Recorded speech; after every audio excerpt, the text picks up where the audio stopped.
Science, guardian of the permitted reality.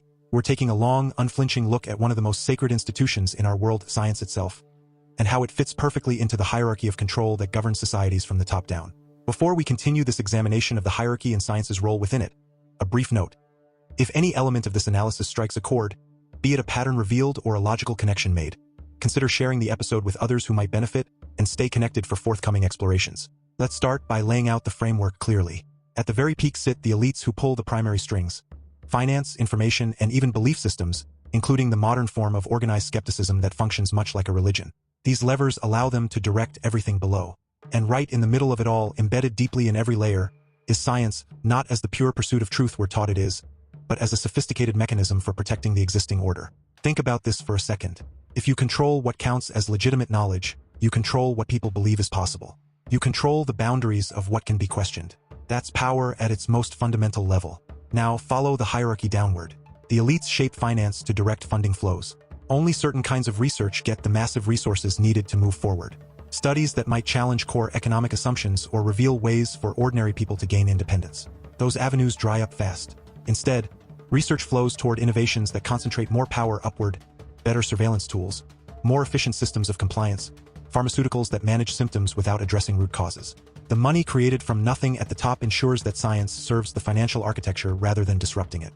Information control works hand in glove here. Through media channels and information gatekeepers, certain scientific narratives are amplified while others are marginalized or ridiculed before they can gain traction. The public is kept busy with dramatic breakthroughs in consumer technology, while deeper questions about energy, biology, and consciousness remain off-limits or framed as fringe. Even belief systems play their part. Science has largely replaced traditional religion in many minds as the ultimate authority. The faith in the science, that blind trust in official pronouncements, creates emotional investment similar to any doctrine. Questioning it triggers the same defensive reactions once reserved for heresy. Atheism and strict materialism become tools that narrow the acceptable realm of inquiry, declaring certain experiences or possibilities out of bounds by definition. Descending further into the institutional layers, science becomes the operating system for control. In education, it's presented not as a method of open inquiry, but as a body of settled facts to be memorized and revered. Students learn obedience to scientific authority early on. Critical thinking is encouraged only within very narrow parameters. Challenge the teacher on minor details, but never the foundational assumptions of the paradigm itself.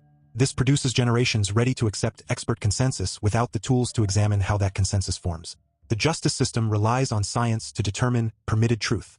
Approved experts testify, their findings treated as objective reality. This creates a powerful mechanism. What the scientific establishment declares true becomes legally binding in practice. Alternative explanations get labeled unreliable or pseudoscientific, removing them from serious consideration in courts and policy.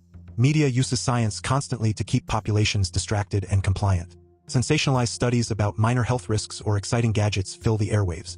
Meanwhile, truly revolutionary findings that might empower individuals, ways to achieve better health independently or harness natural systems more freely, receive either silence or active debunking campaigns.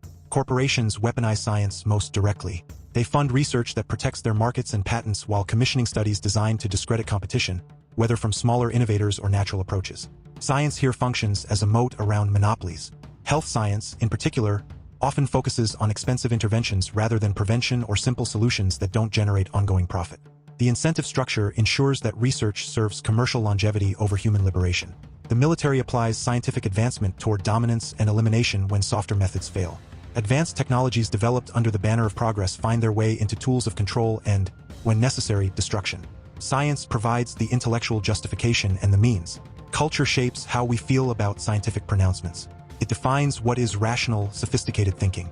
To question dominant scientific narratives is to risk being seen as irrational or backward. Language itself gets controlled. Terms like settled science discourage inquiry, while conspiracy theory gets applied liberally to any challenge of the status quo. Even patterns of crime and social dysfunction get indirect support through scientific framing that pathologizes certain behaviors while ignoring structural causes tied to the upper levels of the pyramid. At the heart of it all is how science itself operates internally. It isn't primarily about discovering fundamental truths or revolutionary inventions that could free humanity. The day-to-day reality is what we can call normal science, working within an established framework, solving puzzles that don't threaten the big picture. The community of researchers has enormous investment in maintaining that framework. Careers, reputations, funding streams, and institutional power all depend on the paradigm holding firm. When anomalies appear, observations that don't fit the accepted model, they aren't eagerly pursued as pathways to deeper understanding. Instead, They're explained away, ignored, or the researchers bringing them forward face professional consequences. This isn't some accidental flaw. It's the logical outcome of a system where the primary goal has become self-preservation of the structure.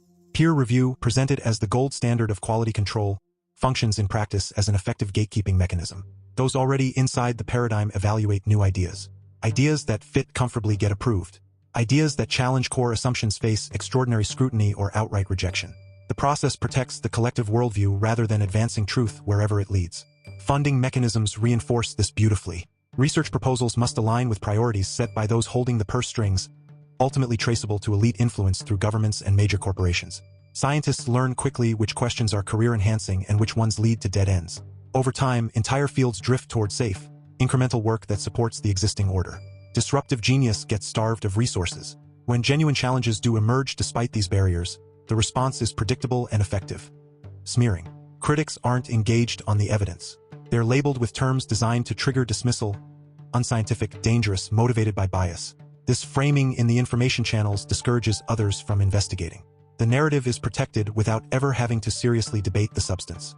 Now, you might hear arguments that science eventually self-corrects, that over time truth wins out. Let's apply cold logic here. Yes, minor adjustments happen constantly within the approved framework. Technology advances in ways that don't threaten power concentration. But fundamental shifts that would redistribute real power, true energy independence, health approaches that eliminate chronic dependency on the system, understandings of reality that empower individual sovereignty. These face systematic resistance that can last generations. The correction only comes when the old guard fades or when the anomalies become impossible to ignore without losing all credibility. By then, the elites have usually positioned themselves to control the new paradigm too.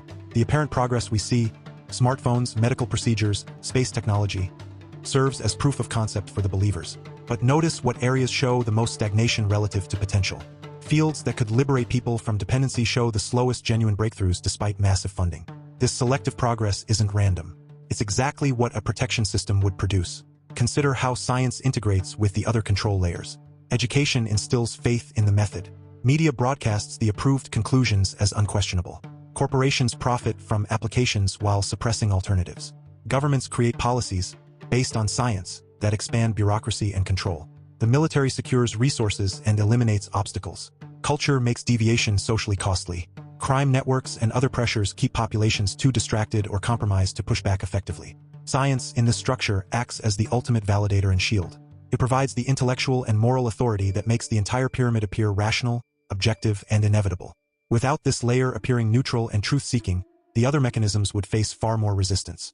One observer of these dynamics put it sharply: the real purpose of the scientific establishment isn't the fearless pursuit of nature's laws, but the maintenance of the permitted reality. Another noted that when science becomes institutionalized, it begins to serve the institution first and truth second. So where does this leave us? The recommendation is simple but profound. Cultivate radical intellectual honesty and personal inquiry. Don't outsource your understanding of reality entirely to any authority, no matter how credentialed. Learn to examine evidence independently. Look for patterns where certain lines of research are discouraged. Ask uncomfortable questions about incentives at every level. Support and seek out independent researchers working outside the main funding streams when possible. Teach the next generation not just what to think but how to think critically about the thinkers themselves. The hierarchy relies on our passive acceptance of science as the final word. By approaching it with both respect for rigorous method and healthy skepticism toward institutional capture, we begin to reclaim the spirit of genuine discovery. That's where real power begins, in the mind that refuses to be contained by any paradigm that doesn't serve truth above all. Keep questioning, keep reasoning, and stay free in your thoughts.